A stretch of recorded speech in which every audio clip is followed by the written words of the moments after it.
ગુજરાતમાં આગામી 23 એપ્રિલે યોજાનાર લોકસભાની બેઠકો માટેના મતદાનને લઈને મતદારોને રીઝવવામાં કોઈ ઉમેદવાર કસર છોડવા માંગતા નથી। તેથી જ તો તેમની સફળતા માટે તેમનો પરિવાર પણ એડી ચોટીનું જોર લગાવી રહ્યો છે। આવો જ એક પરિવાર છે બારડોલી બેઠકના ભાજપના ઉમેદવાર પ્રભુ વસાવાનો। પ્રભુ વસાવા કે જેમને ભાજપે ફરી દિલ્હી જવા માટેની તક આપી છે, આ તકને ઝડપી લેવા માટે તેમણે પ્રચાર અભિયાન તેજ બનાવ્યું છે, જેમાં તેમના જીવનસાથીનો પૂરેપૂરો સાથ મળી રહ્યો છે।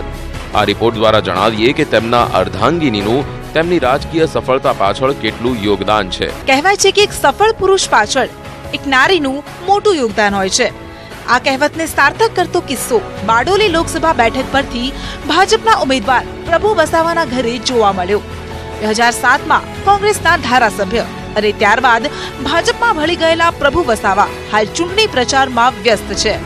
આવા સમયે તેમનો પરિવાર ખડે પગે તેમની સાથે છે, તો દરેક કદમ પર તેમના શ્રીમતીનો તેમને સાથ મળી રહ્યો છે। પ્રભુ વસાવાનું માનીએ તો જીવનના સારા નરસા સમયે સાથે ઉભા રહેનારા તેમના પત્ની પન્નાબેનના કારણે જ આજે તેઓ આ મુકામ સુધી પહોંચી શક્યા છે। જેમાં પરિવારનો સપોર્ટ હંમેશા રહેતો હોય છે। અમે જાહેર જીવનમાં પડ્યા પછી અમારો કોઈ શિડ્યુલ નક્કી હોતો નથી।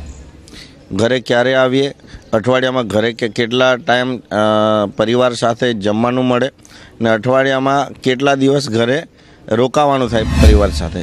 પણ અમે પણ જાહેર જીવનની જવાબદારી અમે સ્વીકારી છે, એટલે અમે પણ લોકોની વચમાં જ્યારે રહેતા હોય ત્યારે એ સમયે ઘરની જે જવાબદારી છે કે સ્થાનિક નાના મોટા ઇસ્યુઓ છે એ પરિવાર સંભાળી લેતો હોય છે, ત્યારે પરિવારની હૂંફ હંમેશા રહેતી હોય છે।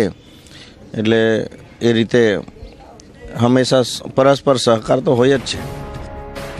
પન્નાબહેન ખુદ પ્રચાર માટે તો નથી નીકળતા, પણ પ્રચાર દરમિયાન તેમના પ્રભુ એટલે કે પતિદેવને કોઈ પણ મુશ્કેલી ન પડે તેનું સતત ધ્યાન રાખે છે। એક પતિ પાછળ, સફળ પુરુષ પાછળ એક પત્નીનો સાથ હોય છે, એક સ્ત્રીનો। એ રીતે મારાથી જે કંઈ થાય એ બનતા કામો હું એમના કરું છું। એક અર્ધાંગની તરીકે મારી ફરજ બને કે એમને મારે પૂરેપૂરો સાથ આપવો જોઈએ। એટલે હું અત્યારે બહાર તો નથી જઈ શકતી, એ ચૂંટણી કાર્યમાં એ સવારથી પ્રચારમાં નીકળી જાય છે, પણ હું અહીંયા સવારે જે લોકો આવે, કાર્યકરો આવે, એમને સાંભળું છું અને એમની જે રજૂઆતો હોય તે સાંભળું, રિપોર્ટ લેવું છું અને સાંજે જ્યારે ઘરે આવે ત્યારે એમને હું જણાવું છું। સામાન્ય રીતે પુરુષના મિત્રોનું લિસ્ટ બહુ લાંબુ હોય છે, પરંતુ તેને સમજી શકે તેવા મિત્રોની યાદી ખૂબ ટૂંકી હોય છે, અને તેમાં પણ શ્રેષ્ઠ મિત્ર તેમની જીવન સાથી જ બની રહેતી હોય છે।